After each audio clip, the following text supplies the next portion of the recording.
Hi, hello, welcome to Kit and Kajira Gaming. Welcome if you are new. You can call me KK. And today we're going to go ahead and we're going to discuss the showcase that Dreamlight Valley did yesterday. It took me all this time, honestly, to compose my thoughts on the whole thing. So first, we're just going to go ahead and we're going to go over everything that they talked about in short little quips. We're also going to go ahead later in the video giving away the codes for the 2 exclusive items that as of today, November 2nd, are still live. And then at the end of the video, I'm going to go ahead and give my thoughts on all of this. So let's go ahead and get started on what to expect with their update coming in a month. Okay, so I know everybody has been on the up and down in regards to their paid expansion that is being released December 5th. And honestly, after watching the showcase, it is well worth that $30 for the expansion. The expansion is optional, but it does give you another basic year's worth of gameplay for $30 on top of introducing 5 new characters. 3, I believe, that are only exclusive to the expansion, but it also gives 3 new animal companions, and it gives some new foraging items as well as also bringing a new tool, which seems to only be available if you get the expansion. So let's go ahead and let's first talk about what they are doing for the players that are not wanting to purchase the expansion. So this is going to be available for all players that have the Valley, whether you buy it now or whether you buy the game when it comes out on December 5th, with their update and launch out of early access on December 5th, they are bringing Jack Skellington to the Valley. So he will be joining us and he will live in our valley. Now, I don't know if they confirmed that we have to go to his realm to bring him in like they do with everybody else, or if he's going to end up being somehow connected to the new Winter Star Path that is also being released. They also said that we are going to get this like winter skin, but this looks like Belle in her winter dress from the original Beauty and the Beast movie. I wasn't too clear on what they were saying, but I expect this skin also with the Winter Star Path.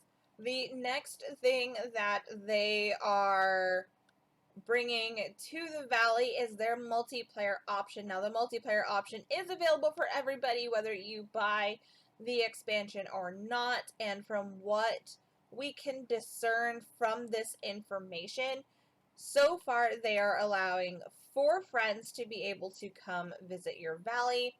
And with those 4 friends visiting your valley, you are also able to trade or exchange forageables. So that means things like your flowers, your harvestable ingredients, but they are not allowing you to exchange extra furniture items, things that you potentially could have gotten in the star path that you're just like, hey, I just don't want this and I want to give it away. It is only things that you can collect, like your ginger, your vanilla, your rocks, and I'm assuming your gemstones as well, but they haven't really specified or not. They just said some forageable items. With the Scrooge's shop, though, however, you can go to your friends' valleys and shop from their Scrooge shop, which is so awesome because everybody does get different shop items. They have not said how you will be able to enter into your friend's valleys or if your friend needs to be in the valley for you to visit. They didn't give much information in the way of that, but I'm sure more information will be coming down the pipe as it gets closer and closer to the launch date. They did touch on that prior to the release that they will be fixing a bunch of the bugs that everyone has been reporting. So hopefully that will allow for a smoother gameplay and a smoother transition once we do get to when they release out of early access into version 1.0. Now let's go ahead and talk about a couple of the updates that will be coming to the Valley as part of their roadmap of 2024. So they have mentioned that they will be bringing in Monsters Inc. with Mike and Sully, which is fantastic. I do wonder if, because we already have Mike and Sully's apartment, I wonder if they're basically going to give us another Mike and Sully's apartment, or if they're going to have a different house to live in, because some of us already do have the Mike and Sully apartment that we bought from the premium shop, so I wonder how that is going to work. And they're also going to bring in Tiana. Those are the only confirmed characters that will be coming to the Valley that are not a part of the expansion. And they did say with each new update, so generally when they bring in a new character, they are going to have a star path to go with it. So looking at the roadmap, it does look like they are possibly doing 4 updates the way they have the star path laid out. So we will see how that goes once everything starts coming out. They were very mysterious on announcing their information to everybody yesterday. And let's go ahead and jump right in and talk about the expansion. Now, I know there was a lot of hard feelings from everybody expecting this to be a free-to-play game.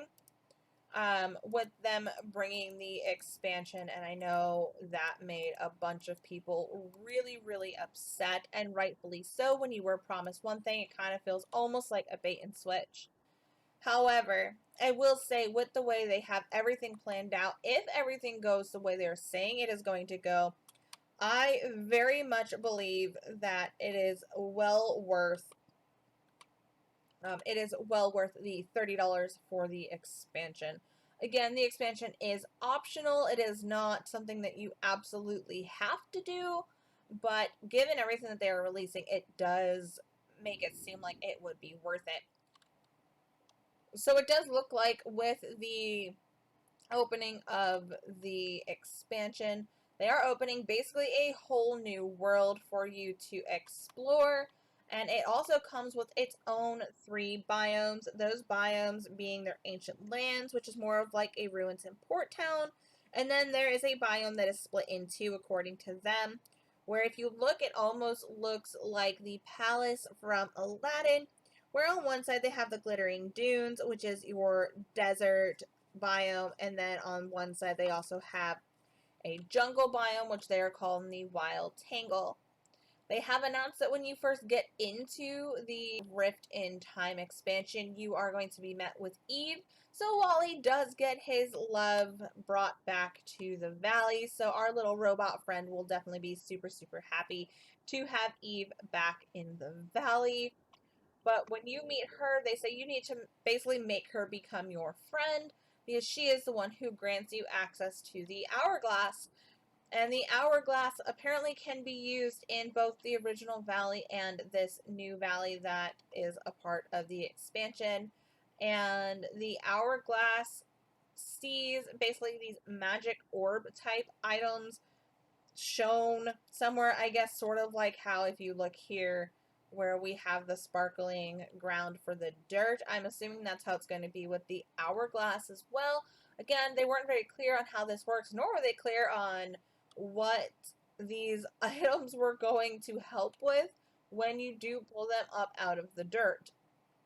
So it is going to be interesting to see how that all plays out in our valley.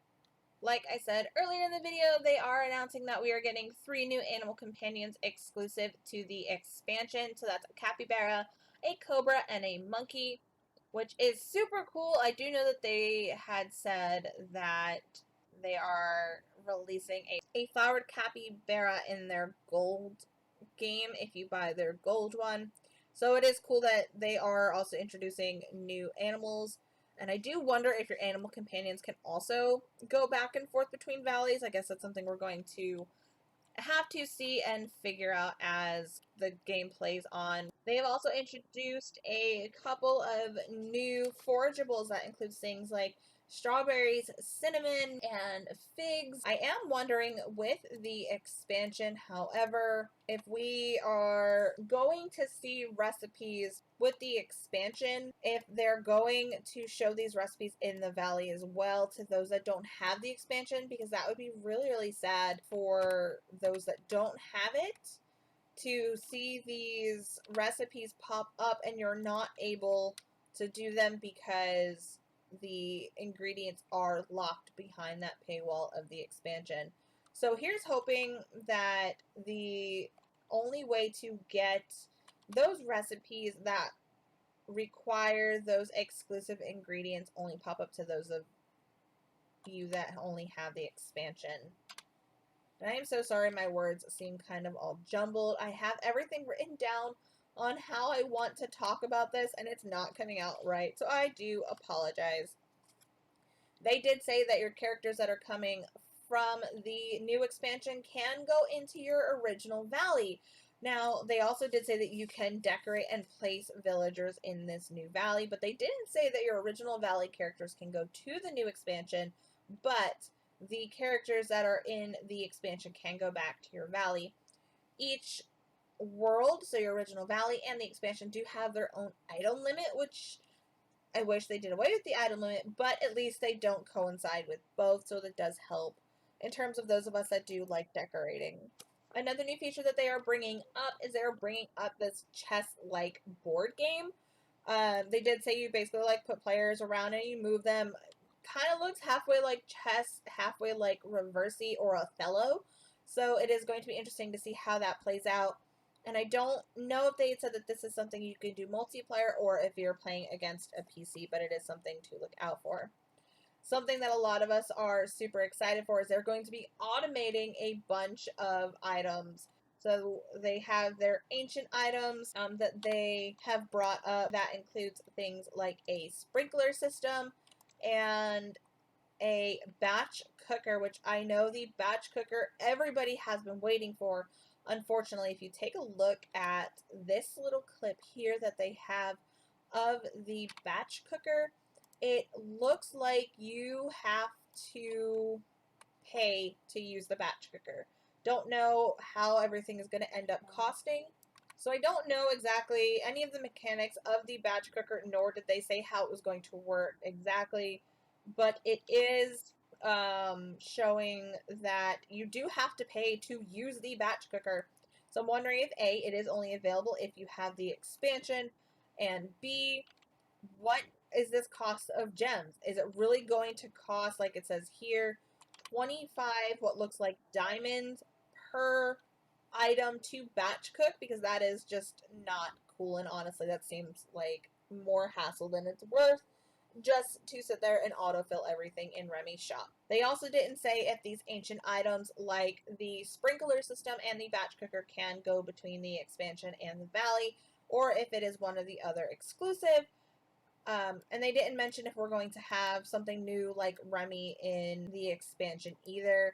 But they did mention that there is going to be a Scrooge shop in the expansion. So I'm wondering what kind of items are going to be in those expansions as well. Alright, so now the part for those of you that were wondering if they were doing drops during the showcase or if they were announcing codes. You're in luck. They actually announced 2 codes. The first code here is DDV Balloon, and it gives you this balloon arch and these balloon pillars. And then your second code is DDV Headband, and that gives you these Mickey Mouse ears. And that's basically what you got for sitting through their presentation. Okay, now for my thoughts on yesterday's presentation. I'm going to start off with saying that this was not a live stream like they said it was going to be. They're like, hey, we're live streaming on November 1st. It was not a live stream. It was pre-recorded. And they kind of ended up breaking Twitch's terms of service, because in Twitch's terms of service, you are supposed to say when your stuff is pre-recorded. And they did not. They actually told all of us that it would be a live stream, which was kind of disappointing because I was hoping they would interact with their fan base a little more, but they did not. So that was my first biggest pet peeve, was that they were telling us that it is a live stream, and it is not. And then I want to say that my excitement has not gone away for the expansion. I am really excited for this expansion. I am still treating this as it's just like The Sims. It is not mandated that you get this expansion, but in order to increase your gameplay, it would be helpful if you spend the $30 for the expansion. I am upset with how they basically only talked about the expansion for this launch. And I know that's their big push that they're trying to get through. They're trying to push this out to everybody because this is basically their next big market item. But there are still a bunch of people that don't want the expansion or they can't afford the expansion. And there was no talk of how they're going to incorporate the gameplay for those that do not have the expansion, do not want the expansion, whatever the reasoning may be. So those that do not get the expansion didn't really get any information other than, hey, we are releasing some new characters to you that are not behind the paywall, but FYI, you're still missing out on like all this super cool stuff that is part of the expansion. They also didn't really go into talking about how player interaction is going to work in the Valleyverse. They did thankfully touch on, hey, yes, we are giving you these items, we are giving you the multiplayer, but that was it. They didn't say, hey, here's how you enter, or you need to be friends, or anything like that. There was no real information on how the Valleyverse works and how to actually interact with people, other than, hey, your friends can go, like, shop your Scrooge shop, and you guys can trade forgeable items. Like, do you have to be on at the same time? Or is it just, hey, here's my code, go visit? Can these people touch things in your valley and move things in your valley, or are they a permanent fixture? When your friends are in your valley, are you able to do quests together? Are there going to be quests together if they're trying to make multiplayer a big hot ticket item now? There's just so many things on that spectrum that they did leave out, which is kind of sad. The other thing I am not pleased and or excited about is the way they are doing the batch cooking. Everyone has been asking for batch cooking, especially those of us that farm pumpkins, because you don't have the option, like you see me here going and basically batch buying snowballs and sand and all that stuff from Kristoff. You don't have that option for batch cooking. You have to do it one at a time. And for them to basically slap us in the face and say, hey, yeah, you want batch cooking? That's great. Here's batch cooking. It's behind the paywall of getting the expansion. But also, it's going to cost in-game currency for you to be able to use it as well. Which, again, is kind of upsetting. Especially for those that don't want and or get and or can afford the expansion. You are basically shoving in your player's face, here's this thing that you guys have been asking for forever, but we're not going to give it to you. Or we're going to give it to you, but you have to pay for it. And then your character in-game also has to grind and work for it, which kind of takes away from the cozy feel. They are marketed as a cozy game. It is a farming sim. That is how they market themselves, and they are putting all of the features for quality of life behind their next updated paywall, which is kind of shitty. Again, that's not to say that I am not going to sit here and buy the expansion. I am still excited for the expansion in general, because it does offer a year's worth of gameplay for $30, but everything else still seems kind of on the not up and up in terms of how things are going to work. And maybe they don't have a set format on how things are going to work, and they're just kind of trying to tease us, but the game is supposed to come out in about a month, and if you don't have your information set in stone on how you want your players to interact in your universe, I probably wouldn't announce it. And for those of you that are still curious on how it's going to work, if you already have the game, so basically if you're playing the game right now and you're like, well, hey, do I have to buy the gold edition now to get like all this new content? What do I do? No, you do not have to buy the gold edition. They actually said that basically anybody right now that has any sort of game access, so you are considered part of the Founders Pack, they are going to give each of us 2,500 moonstones, and then you also get all of the cosmetic items that are in the gold edition. So that's the artist outfit, the capybara, and I don't remember what the other thing is, but I'll pop the image up on the screen on what you're going to get cosmetic cosmetic wise if you already have the game now. So basically, if it's any game that you currently have that you are playing, you've got the Founders Edition, you have access to getting the free items. But that's going to do it for me today, guys. I want to thank you so much for hanging out with me in the Valley while we discuss the random things that they are doing in this next update, and while my mind is just on a current tailspin of trying to put all of this information together. I do want to thank you guys so much for hanging out with me and, you know, dealing with my nonsense. I promise future videos will not be so scatterbrained. I just have a million things going on in my head, and I apologize for that. So be sure to like, thumbs up, and subscribe. It does get pretty chaotic around here, but we have fun playing cozy games. Like my tagline says, I play video games, I suck at it, but I make it fun. And that's going to do it for today, guys. Thank you so much. Be sure to follow me on all social media sites, Twitch, Twitter, and Discord, linked down below. And I'll see you guys in our next video. Bye, guys!